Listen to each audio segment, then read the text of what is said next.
It's unheard of for a game demo to inspire a whole host of full-length games, but the PT demo for Silent Hills did just that. PT, which stands for Playable Teaser, was uncommonly fleshed out for a demo and it soon became very popular. The demo operated on a very simple haunted house principle with pop-up scares, or more accurately a haunted hallway. You went back and forth clicking on various environmental objects until a vision or an apparition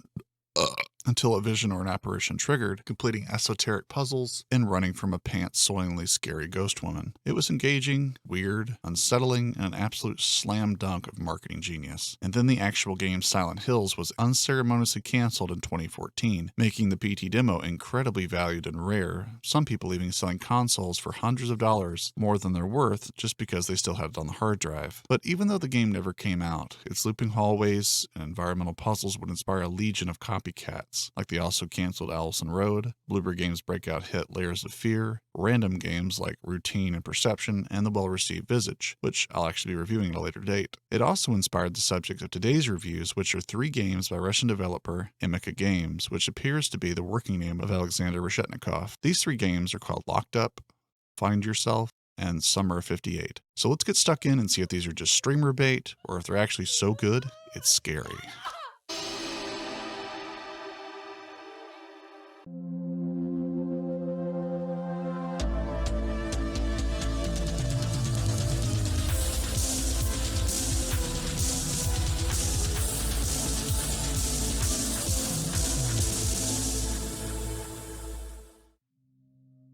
Released in April 2020, Locked Up appears to be the first game released by Emika Games, at least on Steam. It's also fairly appropriate that this game came out right at the beginning of the COVID-19 pandemic. I had to marvel at how technically great the sound design is. Once you picked up a flashlight and headed down the path towards an uninviting cabin, horrible cracks of twigs, or maybe even necks, resonate through the trees.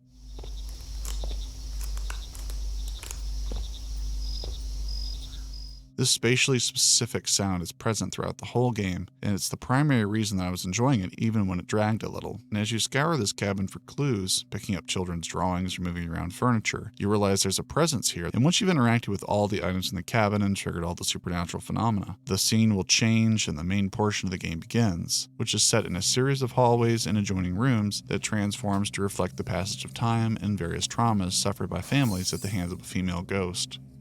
Now, it's hard to say exactly what happens in the story. The house switches between 3 different time periods, and you'll see fragments of past events like people kneeling on the floor just out of their minds. You'll see sketches of these horrible creatures, lit candles, and drawn pentagrams on the floor, to some very PT-esque, what did you do to the baby kind of stuff that I won't go into here. Now, the game's description implies that finding out who you are is of the utmost importance, but this is really just a huge red herring, as the nasty ghost lady and her victims are the real stars here, the final revelation of your identity having no impact.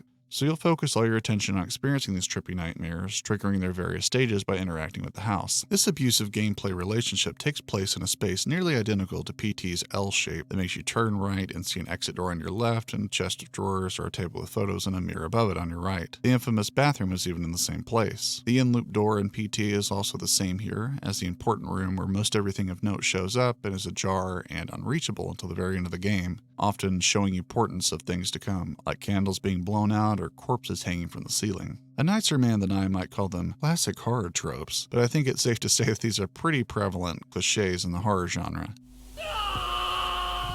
Like the people on all fours who skitter around just out of sight, or how something will blow your lighter out and then tell you to look behind you, or the bad guy showing it closer and closer each time the lights flicker, all that kind of stuff. There's even a liberal use of VHS tapes that'll trigger flashbacks like in Resident Evil 7. There are no real clear objectives, so you must interact with everything and the game will respond to you. Like PT, at times you'll need to focus on certain items with the zoom feature. Locked Up's puzzles, though, are far simpler than PT's. Here it's just a matter of clicking on everything until something gives or changes. And if you clicked on everything and nothing's happening, then you'll want to pace back and forth down the halls, and often that will shake loose the next scripted event. Sometimes this is pretty eerie and lulls you in a false sense of security doing mundane tasks, and other times it's very tedious and boring. For a game that's only a couple hours, I think there definitely could have been a fair bit of editing done here, and also some help with making shorter checkpoints. I one time lost 35 minutes of gameplay because I restarted a section just before I got to the next save point, thinking for sure that the game had probably auto-saved just a couple minutes ago when this scene had recently changed. Now, the highlights of gameplay are the gentle guides you sometimes get as to the next clue or how to go about finding clues. Eventually, you'll acquire a camera, and you have to take a matching photo of the scenes that you see in the photos lying around the apartments. It's not clever per se, but it is a nice, easy mechanical flourish to give you something a little more gamey to do, other than just having the game act as a walking simulator.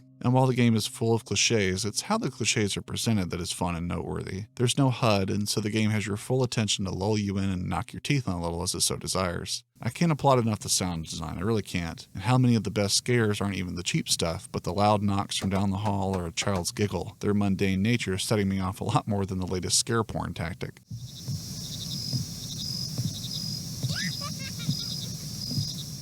So, all in all, while the story is largely irrelevant and not very well written, it's the production value of the sound and visual effects that'll leave a lasting impression on you, even when the rather sparse click-to-you-drop gameplay is worn thin. I don't mind this one at all. It's kind of a retail release of what could have happened had PT become an actual game like fans wanted. You have to stay here with us forever.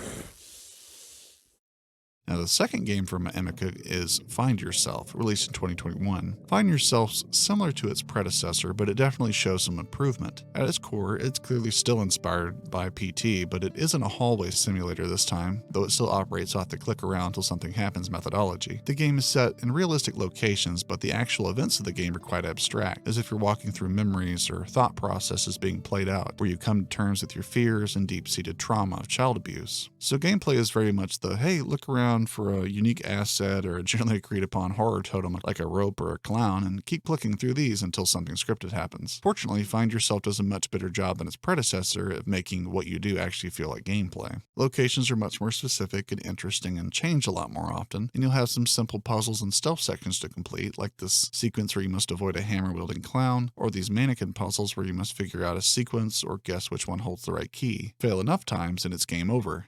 Same with some scripted sequences like when you turn out the lights ahead of the game's preference and then auto-die for some reason. And while these sometimes feel a little random and arbitrary, having actually crafted gameplay sequences and some stakes introduced is a welcome upgrade to Emika's formula. Now, this game is incredibly short and can be beaten in about an hour, and it has plenty of cheap jump scares, horror cliches like the skittering people on all fours again, people appearing right in front of your face out of nowhere with bass-busting sound effects in tow, the whole 9 yards. The writing is also very trite, doing all the tell don't show kind of stuff you see in B-movies that sounds more like an idea being formulated in the head of the author than the actual words of a character. Now, once the game ends and the story kind of reveals itself, much like Locked Up did, it's, I guess, better here in terms of concept and also that it was actually foreshadowed and informed by your character's emotional trajectory, but there's still so many cliches like, oh, you formulated monsters in your head because you couldn't accept that your mother was the monster. And then there's like this demon haunting you as well, but also your parents were abducted by 2 mental patients that ran away from the institution or something. I'd be sensitive to spoiling it if it made any sense. It's like trying to make the most delicious cookie by just adding more sugar. You can't just force a critical mass of cool cliches into a story just to make it the ultimate horror story. Emika is nothing if not tapping into some very well-trodden ground here. And while the game will not win any points for profundity, I do have to commend their yet again excellent sound design. They definitely know how to pitch the sound of a scene, and while jump scares get a bad rap, several will get you really good here and leave that sheepish grin on your face once they're done like, oh, you're good. You are very good. There's a lot more to it than that. You're very good, you. And while some sounds, like this child's giggle they reused from Locked Up, can grow repetitive, they're all pretty well mixed and have a lot of depth and space to them. In fact, because the sound quality is so well done, I'm confident that if the developer keeps working on their writing and scenario crafting, it will make their love of the genre and their tight grasp on the ingredients of the medium work towards a truly memorable experience one day, as opposed to, I guess, a workman-like trudging through tropes that showcases their technical talent along the way. Now, could they be the next, Bloober Games or something like that? Who's to say they can't?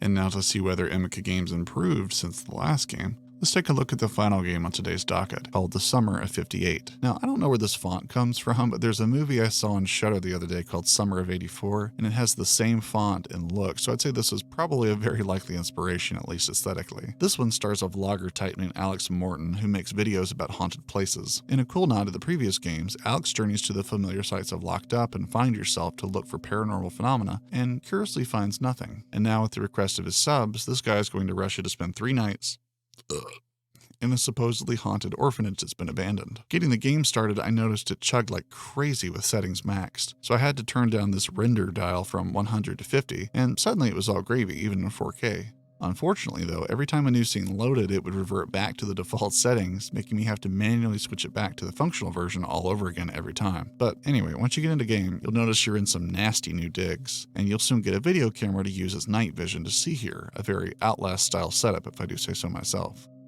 The writing's still pretty rough. It's clearly ESL, so that's somewhat to be expected. Interestingly, anything that you need the Russian English dictionary to translate is written in perfect English. Even more weird, I have to pick up this dictionary every time I start a new scene or I can't read any notes and make any progress. Why wouldn't I just keep this on me if I'm going to be looking at Russian notes the entire game? The world may never know. Now, I do appreciate here that the developer seems a little bit more in his element with the source of topic and also the location and the culture. It feels more authentic and lived in, and I wonder if the photos used in the game are actually family photos or maybe local photos, as they definitely look like folks you'd expect to see from that side of the pond and in the 50s time period. The game is heavily reliant on this type of face-up storytelling too, even letting you write notes back and forth underneath the door with a mysterious someone, who may or may not be there but is willing to give you the skinny on what's happening. The good news here is that the story is a lot more grounded than the last two games. It makes a lot more sense and doesn't just spam cliches like the previous games. There's a dark conspiracy here, and you'll get to read some very harrowing notes from folks trying to do the right thing amidst all the abuse going on here, which adds some much needed emotional stakes to the proceedings.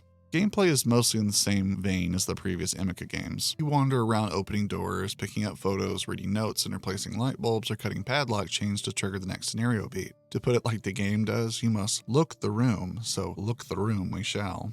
Some of the jump scares are excellent. One of which even made me scream like a little girl. However, they started to become fairly exhausting and enragingly loud, even painful. And these particularly bad ones also don't really add much as they're accompanied by very lackluster visual feedback.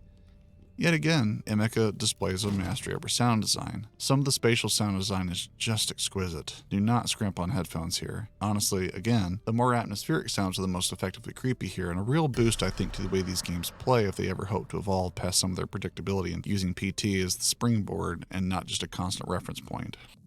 So let's be real, Emika's games so far are definitely streamer bait, but that's not to call names, as they're actually pretty well made. They're full of gotcha moments, cheap scares, and horror cliches, but they aren't hurting anybody except maybe your ears and hearts because of the strain, and I have to commend the absolutely nutso sound effects. Some of the pacing of the scares is genuinely too much on the nerves too, and I mean that in a very good way. Now, I still think some of the scenarios are needing someone to write for them specifically. They're far too expository, far too much telling you what to think of a situation versus offering an emotional moment that you can then react to. Anyway, play these games if you want some good scares and aren't above most of the terror being loud noises and jarring in-your-face apparitions popping up. These are haunted house style games and they're fun to test your nerves and they look pretty good too. And at least they're trying to have fun with your expectations and give you a little taste of what PT would have felt like had it come out. Don't you want a little taste of the glory?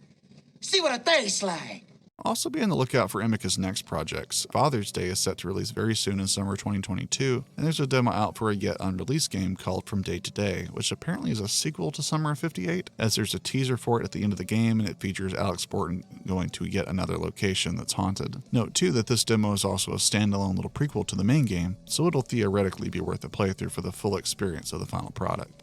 And before we go, there's just one note I want to make on indie development and the responsibility of the consumer. Now, Emika Games, or Alexander Reshetnikov himself, announced on Twitter back in August 2021 that he was going to have to quit making games due to the high amount of Steam refunds requested because people were beating the game in under 2 hours. Now, if the game just didn't work or you played a snippet of it and just bounced off of it, I'm on your side. Ask for your refunds and go about finding stuff that you like to spend your money on. But I must implore you to resist the urge to cheat people out of the compensation they should receive now that you've either consumed their product all the way through, which implies enjoyment, or if you got even something out of it, just hate playing the game, maybe even making content about how much you hated it. Guess what? You still owe them.